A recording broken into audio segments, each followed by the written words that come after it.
आज मैं आपके साथ 6 to 7 ईयर बेबी गर्ल के लिए फ्रॉक की कटिंग एंड स्टिचिंग शेयर करूंगी। इसके लिए वीडियो को लास्ट तक ज़रूर देखना। यदि अभी तक चैनल को सब्सक्राइब नहीं किया है तो प्लीज़ चैनल को सब्सक्राइब करें। फ्रॉक बनाने के लिए मैंने 2 मीटर कॉटन फैब्रिक लिया है। सबसे पहले हम टॉप पार्ट की कटिंग करेंगे। तो टॉप के लिए हमने इस तरह से 11 इंच लंबाई में और चौड़ाई में हमने 16 इंच का एक पीस लिया है इस तरह से, और ये कपड़ा हमने डबल फोल्ड में ही रखा है। अब हम टॉप पार्ट की कटिंग करेंगे। तो ये कपड़ा इस तरह से डबल फोल्ड है और इसके बाद में हमने इसे 4 फोल्ड कर लेना है। अब ऊपर की साइड में शोल्डर के लिए मार्किंग करेंगे। तो यहाँ पर हमने इस तरह से 5.5 इंच पर मार्क करना है और उसके बाद में हम नीचे की साइड में आधा इंच डाउन एक मार्क करेंगे और इस मार्क को हमने ऊपर की साइड में इस तरह से शोल्डर के साथ में तिरछा जोड़ लेना है। अब नीचे की साइड में आर्म होल का निशान लगाएंगे। तो यहाँ पर 5 इंच पर इस तरह से आर्म होल का निशान लगाएंगे। अब इस निशान को ऊपर की साइड में इस तरह से स्ट्रेट करेंगे। अब ऊपर की साइड में चेस्ट के लिए मार्क करेंगे। तो यहाँ पर 7 इंच पर मार्क करेंगे और नीचे कमर के लिए 6.5 इंच पर इन दोनों निशानों को इस तरह से मिला लेंगे।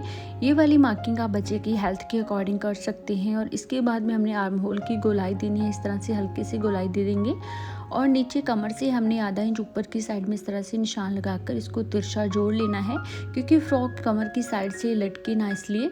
अब इन्हीं निशानों के ऊपर हमने इसकी कटिंग कर लेनी है और जो साइड से है वो हमने एक्स्ट्रा मार्जिन छोड़ा है सिलाई के लिए और इस तरह से हम इसकी कटिंग करेंगे।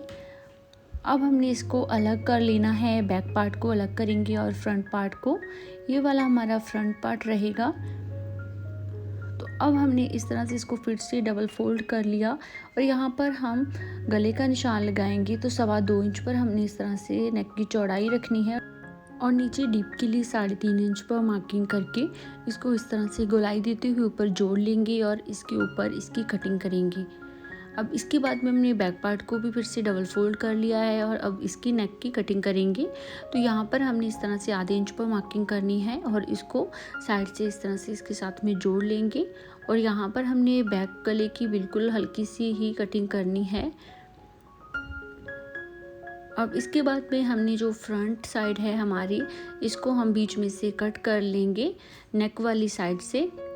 और इसके लिए हमने 2 पट्टियाँ कट की हैं जिनकी चौड़ाई 2.5 इंच रखी है और इसकी लंबाई जितनी भी नेक के नीचे से टॉप की लेंथ थी उतनी रखी है। और हमने टॉप को उल्टा करके रखा है और इसके ऊपर हमने पट्टी की सीधी साइड है वो नीचे की साइड और उल्टी साइड ऊपर रखी है और इसको हम इसके साथ में इस तरह से अटैच कर लेंगे दोनों पट्टियों को। और सिलाई लगाने के बाद में इसको सीधी साइड में टर्न करेंगे और इस तरह से इसको फोल्ड करके यहाँ पर सिलाई लगाएंगे। जहाँ पर हमने पहले सिलाई लगाई थी पट्टी को अटैच करने के लिए, उसी के ऊपर सिलाई लगाएंगे और जो सिलाई का मार्जिन था उसको अंदर की साइड में कर लेंगे। सेम हमने इसी तरह से दूसरी पट्टी को भी बना लेना है। एक साइड हमारी बटन पट्टी होगी और दूसरी साइड काज पट्टी। अब इसको भी इसी तरह से सीधी साइड में टर्न करके वैसे ही बना लेंगे।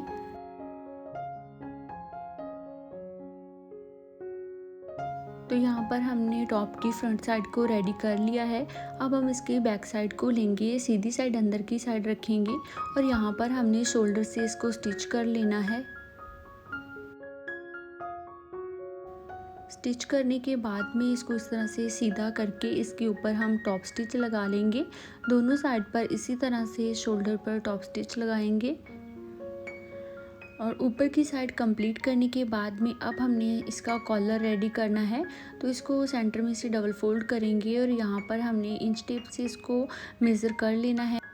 एक साइड से हमारा 8 इंच आ रहा है तो टोटल 16 इंच है। तो इसके लिए इस तरह से 19 इंच लंबाई में फैब्रिक लिया है और 4 इंच चौड़ाई में। तो ये हमने इस तरह से डबल करके फैब्रिक को रखा है। अब हम इसे सेंटर में से इसको फोल्ड करके 4 फोल्ड कर लेंगे। तो यहाँ पर हमारे पास फैब्रिक टोटल 4 फोल्ड में हो गया। नीचे की साइड में हमने 8 इंच पर मार्क कर लिया और थोड़ा सा इसका स्टिचिंग मार्जिन छोड़ेंगे तो उसके लिए आधा इंच आगे मार्किंग कर लेंगे। ऊपर की साइड में 9 इंच पर मार्क करेंगे और दूसरा हमने मार्जिन रखना है और इसको इस तरह से तिरछा मिला लेंगे। अब हमने इधर की साइड से सेंटर में से इसको 3.5 इंच रख लिया और ऊपर से हम इस तरह से इसको गोलाई दे देंगे कॉलर की शेप में और इसके बाद में हमने इन निशानों के ऊपर इसकी कटिंग कर लेनी है।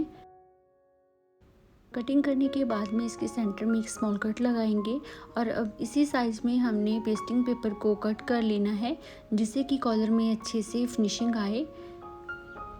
और इसको कटिंग करने के बाद में हमने कॉलर के ऊपर इस तरह से पेस्ट कर लेना है, एक साइड पर करेंगे और हमने इसको फैब्रिक के उल्टी साइड में पेस्ट कर लेना है। अब हमने नीचे की साइड में इस तरह से आधा इंच फोल्ड करके इसके ऊपर कच्ची सिलाई लगा लेनी है। इसको हम जब कॉलर को कंप्लीट करेंगे उसके बाद में हमने इसको उधेड़ देना है। अब हमने कॉलर के कोनों पर एम्ब्रॉयडरी करनी है, तो उसके लिए पैटर्न को ड्रॉ कर लेंगे, सर्कल बनाकर इसके बीच में डॉट बनाएंगे और यहाँ पर हमने व्हील का शेप दे देना है, जैसे पहिया होता है उस तरह से। और इसी तरह से दूसरी साइड पर ही पैटर्न को ड्रॉ करेंगे। यदि आप नहीं चाहते तो इसको स्किप भी कर सकते हो और बिना एम्ब्रॉयडरी के ही आप बना सकते हैं। तो यहाँ पर एंकर थ्रेड का यूज़ करेंगे और ये जो हमने पैटर्न बनाया है, अब इसी के ऊपर हमने इस तरह से धागे को निकाल लेना है। तो यहाँ पर टोटल 5 पंखुड़ियाँ थी, तो इसके ऊपर हमने इस तरह से धागे को निकाल लिया। अब हमने सेंटर में से धागे को निकालना है और फिर इसके पूरे राउंड में हम इसी तरह से घुमाते चले जाएंगे। एक बार हमने धागे को नीचे से निकालना है और एक बार ऊपर से, यानी कि इस पंखुड़ी को एक को हमने उठाना है और दूसरी को नीचे इस तरह से दबा लेंगे। पूरे राउंड में इसी तरह से चलते आना है और बहुत ही प्यारा सा रोज़ बन के कंप्लीट होगा।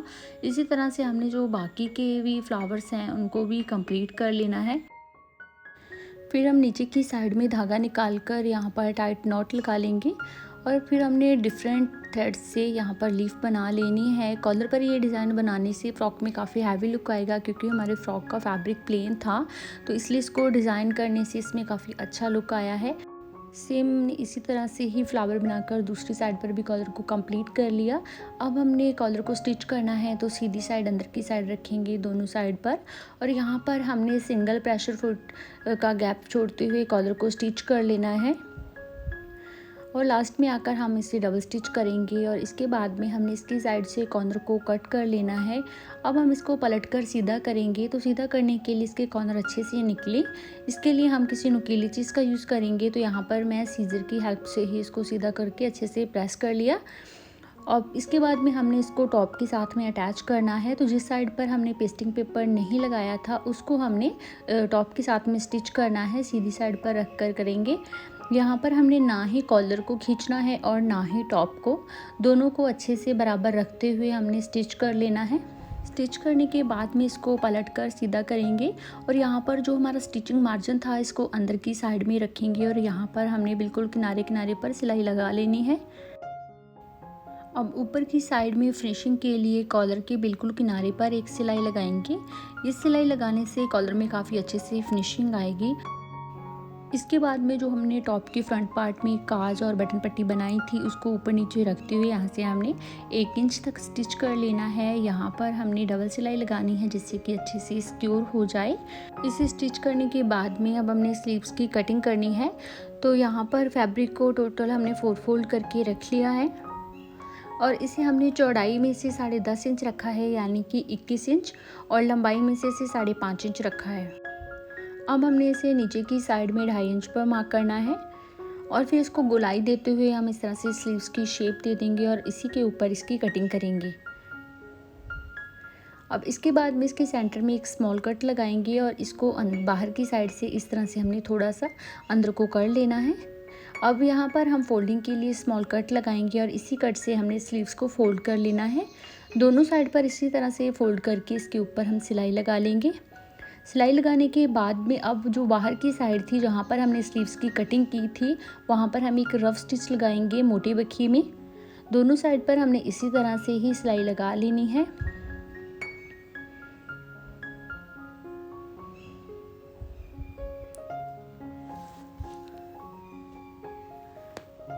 सिलाई लगाने के बाद में हमने एक साइड के धागे को खींच लेना है और यहाँ पर हम छोटी छोटी गैदर्स बना लेंगे।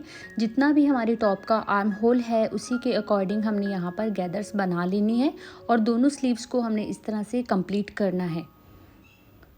अब इस तरह से गैदर्स डालने के बाद में हमने इसको टॉप के साथ में अटैच करना है। तो जो सीधी साइड है स्लीव्स की उसको अंदर की साइड रखेंगे और यहाँ पर हमने इस तरह से टॉप के साथ में इसको अटैच कर लेना है और यहाँ पर हमने दोनों साइड से इसी तरह से ही स्लीव को स्टिच करके इसको कंप्लीट करना है।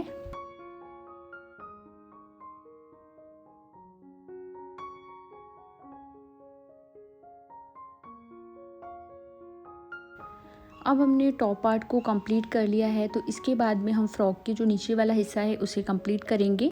तो यहाँ पर फैब्रिक को टोटल डबल फोल्ड करके रख लिया है और इसकी चौड़ाई हमने इस तरह से 29 इंच ली है और इसकी जो लंबाई है वो इस तरह से 21 इंच है। अब हमने इसके जो ऊपर की साइड में इन दोनों पार्ट को अलग करके यहाँ पर एक अच्छी सिलाई लगा लेनी है मोटे बक्खी में, ऊपर की साइड में बिल्कुल किनारे पर, दोनों साइड पर इसी तरह से सिलाई लगा लेनी है। और उसके बाद में हमने इधर से भी एक धागे को खींचकर यहाँ पर छोटी छोटी गैदर्स बना लेनी है। जितनी भी हमारी टॉप पार्ट की चौड़ाई है उसी के हिसाब से हमने यहाँ पर गैदर्स बना लेनी है।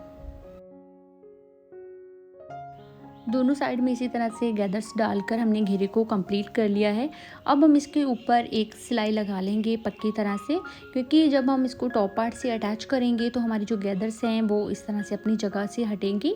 तो इसको पहले ही सिलाई लगाकर हम अच्छे से सिक्योर कर लेंगे, क्योंकि जब हम इसको टॉप पार्ट के साथ में अटैच करेंगे तो वहाँ पर हमें कोई भी प्रॉब्लम ना हो। दोनों साइड से हमने इसी तरह से सिलाई लगाकर अब हमने इसको टॉप के साथ में अटैच करना है। सीधी साइड अंदर की तरफ रखेंगे और उल्टी साइड बाहर। इसी तरह से हमने फ्रंट और बैक में घेरे को अटैच करना है और यहाँ पर हम थोड़ा सा मार्जिन छोड़ते हुए दोनों साइड पर सिलाई लगा लेंगे। यदि आप यहाँ तक वीडियो को देख रहे हैं तो आई होप कि आपको वीडियो अच्छा लगा होगा।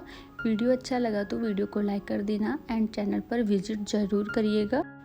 टॉप के साथ में घेरे को अटैच करने के बाद में अब हमने इसको पलटकर सीधा कर लेना है और इसके ऊपर फिनिशिंग के लिए एक टॉप स्टिच लगाएंगे। दोनों साइड पर हमने फ्रंट और बैक में सिलाई लगाने के बाद में इसके ऊपर टॉप स्टिच लगा लेना है। टॉप के साथ में घेरे को अटैच करने के बाद में अब हमने फिटिंग की सिलाई लगानी है। तो दोनों साइड पर हम इस तरह से सिलाई लगाएंगे। ऊपर स्लीव से लेकर हमने नीचे घेरे तक दोनों साइड से इसको स्टिच कर लेना है। जितना भी हमारा साइड का मार्जिन है उसको छोड़ते फिटिंग की सिलाई में हम डबल सिलाई लगाएंगे, जिससे कि अच्छे से सिक्योर हो जाए। दोनों साइड से स्टिच करने के बाद में अब हमने नीचे से इसको घेरे से फोल्ड करना है। तो पहले हम इस तरह से आधा इंच फोल्ड करेंगे और उसके बाद में हमने फिर से इसको फोल्ड कर लेना है और पूरे घेरे के राउंड में हमने इसी तरह से सिलाई लगाकर इसको कंप्लीट करना है। इसके बाद में हमने इस प्रेशर फुट को हटाकर इसकी जगह पर काज वाला प्रेशर फुट लगाना है और यहाँ पर हम मार्क कर लेंगे जहाँ पर हमने बटन लगाने हैं और जितना हमारा बटन होल होगा उसी हिसाब से हमने यहाँ पर काज कर लेने हैं। यदि आपके पास इस तरह की मशीन नहीं है तो आप हाथ से भी काज कर सकते हैं। और इस तरह से काज करने के बाद में हमने बटन को लगाकर इस फ्रॉक को कंप्लीट कर लिया। ये है हमारी फ्रॉक का फाइनल लुक। आई होप कि आपको वीडियो अच्छे से समझ आया होगा। वीडियो अच्छा लगा तो वीडियो को लाइक शेयर कर देना और यदि आप चैनल पर नए हैं तो प्लीज़ चैनल को सब्सक्राइब करना मत भूलना।